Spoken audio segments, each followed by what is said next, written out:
Friends, आज मैं आपसे पास्ट इंडेफिनिट टेंस पर चर्चा करूंगा। ये डिस्कस करूंगा कि किस प्रकार से इस टेंस के जो वाक्य होते हैं, सेंटेंसेस होते हैं, उन्हें कैसे आइडेंटिफाई करें, क्या पहचान होती है और उनको हम इंग्लिश में कैसे ट्रांसलेट करते हैं। तो वीडियो को अंत तक देखना, और निश्चित है आप अंत तक देखेंगे तो आपको जो पास्ट इंडेफिनिट सेंटेंसेस होते हैं उनकी पहचान और उनको इंग्लिश में ट्रांसलेट करना इजीली समझ में आ जाएगा।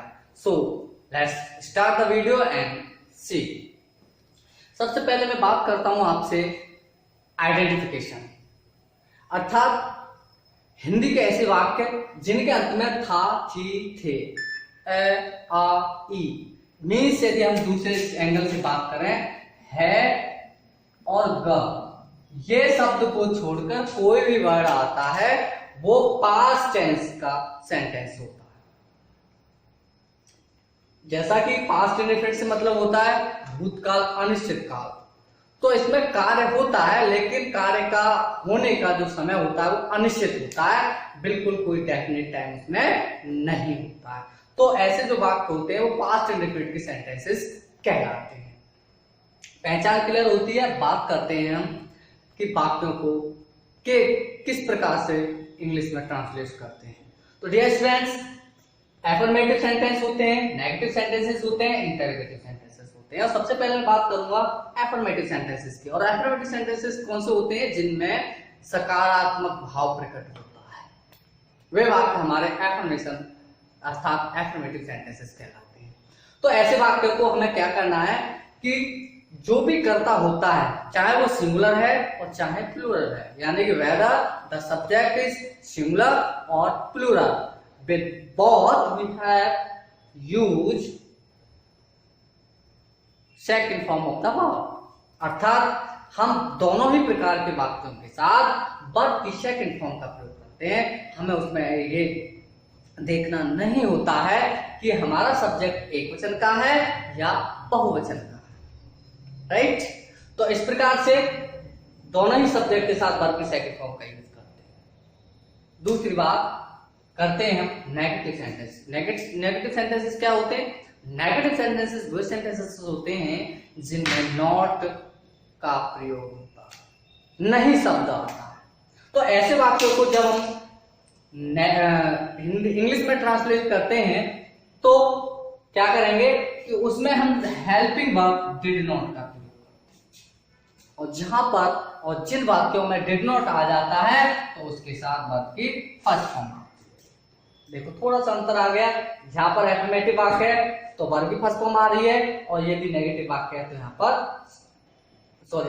एफर्मेटिव है तो सेकंड फॉर्म और नेगेटिव है तो फर्स्ट फॉर्म का प्रयोग।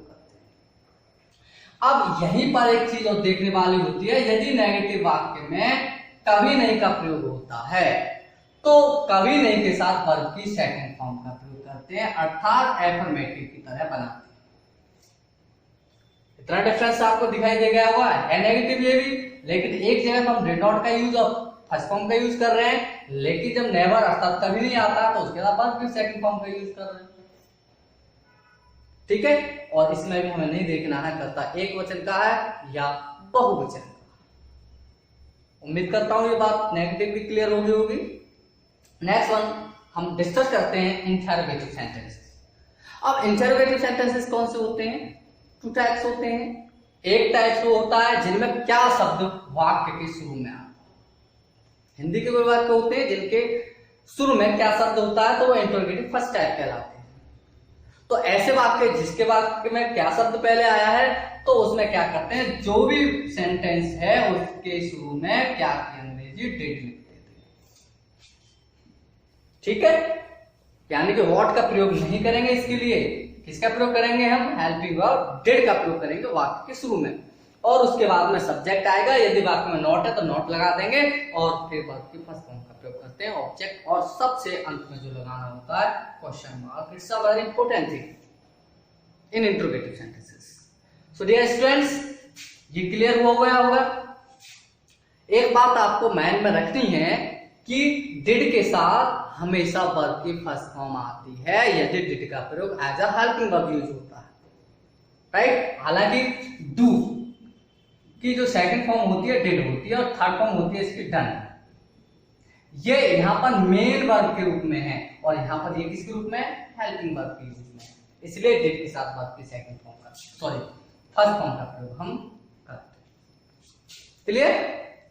अब सेकंड टाइप की बात करते हैं। सेकंड टाइप के सेंटेंसेस वो होते हैं जिनमें क्या, कौन, कहां, कैसे, क्या, कौन सा, कौन सी, ऐसे वर्ड वाक्य के बीच में आते हैं।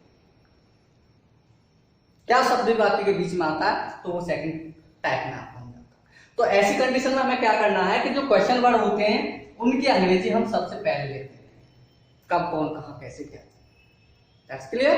उसके बाद सहायक क्रिया, सब्जेक्ट, नॉट आता नॉट और वर्ब की फर्स्ट फॉर्म और ऑब्जेक्ट और अंत में क्वेश्चन मार्क का प्रयोग हम कर देते हैं। ठीक। अब इसके बाद में एक पॉइंट और हमारा यहां पर आ जाता है, क्योंकि प्रेजेंट इंडेफिनिट में और पास्ट इंडेफिनिट में एक थोड़ा सा डिफरेंस है, सॉरी सिमिलरिटी है, एक समानता सी है। यदि वाक्य में कौन शब्द आता है और वाक्य एफर्मेटिव है तो हु के साथ वर्ब की सेकंड फॉर्म का प्रयोग करते हैं, जबकि हम यहाँ फर्स्ट फॉर्म का प्रयोग कर रहे हैं और यहाँ हम सेकंड फॉर्म का प्रयोग कर रहे हैं। क्यों कर रहे हैं? क्योंकि सब्जेक्ट के रूप में हु का प्रयोग हुआ है और ऑब्जेक्ट और क्वेश्चन मार्क। यदि वाक्य नेगेटिव होता तो एज अ टेंस, ठीक है, सहायक क्रिया did not, have not, has not etcetera, उसका प्रयोग हम कर देते हैं। तो उम्मीद करता हूं इतना क्वेश्चन कंटेंट क्लियर हुआ होगा और आगे देखते हैं एग्जाम्पल के माध्यम से किस प्रकार से टेंस को हम सेंटेंस को कन्वर्ट करते हैं इंग्लिश में। तो students, let's see the examples how we can convert them into English. तो फर्स्ट, मोहन ने कल पत्र लिखा था। तो किसने पत्र लिखा था? मोहन। तो सब्जेक्ट हमें मिल गया, सबसे पहले सब्जेक्ट लिखते हैं। क्या किया था? लिखा था। वर्ब मिल गई, क्या लिखा था? पत्र। ऑब्जेक्ट मिल गया कल।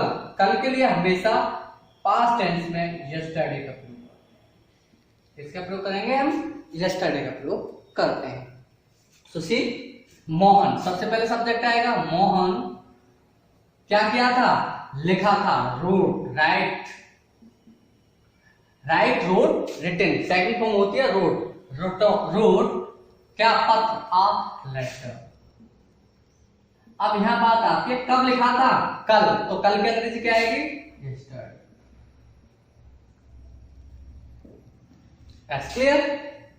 नेक्स्ट देखते हैं, सोहन ने कल गाना गाया था। किसने? सोहन ने। किसने लगाया तो पता चल जाएगा सब्जेक्ट हमारा। तो सोहन ने कल क्या किया था? गाया था। क्या? सॉन्ग। तो Seng, sing, sang, sung. Sing a song, a song कब? Yesterday.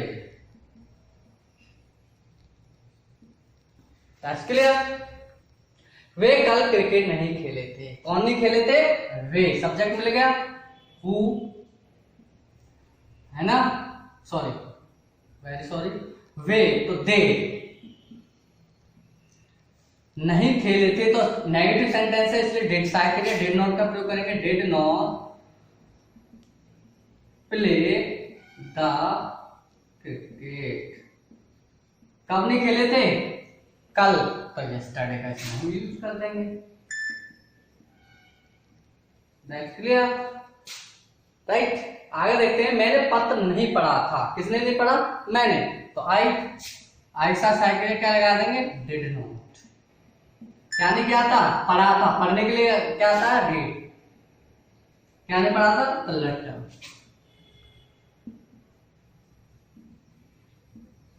I didn't read the letter. Didn't भी बोलते हैं हम, शॉर्ट फॉर्म होती है डिड नॉट की, didn't. Okay.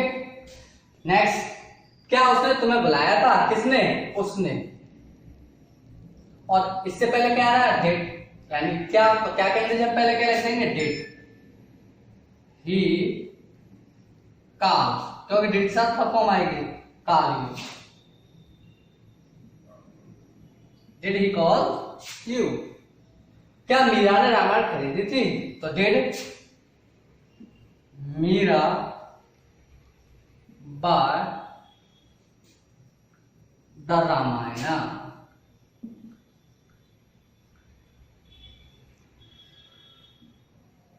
Question mark, right. वह वहां कल कौन गया था? तो वही बात जो मैं पीछे बता रहा था, कौन आ गया। तो कौन के अंग्रेजी में पहले लिख देंगे हु। अब ये कैसा एफर्मेटिव है, तो गया था, तो go went, third second form आ जाएगी, हु वेंट देयर। कब? यस्टरडे।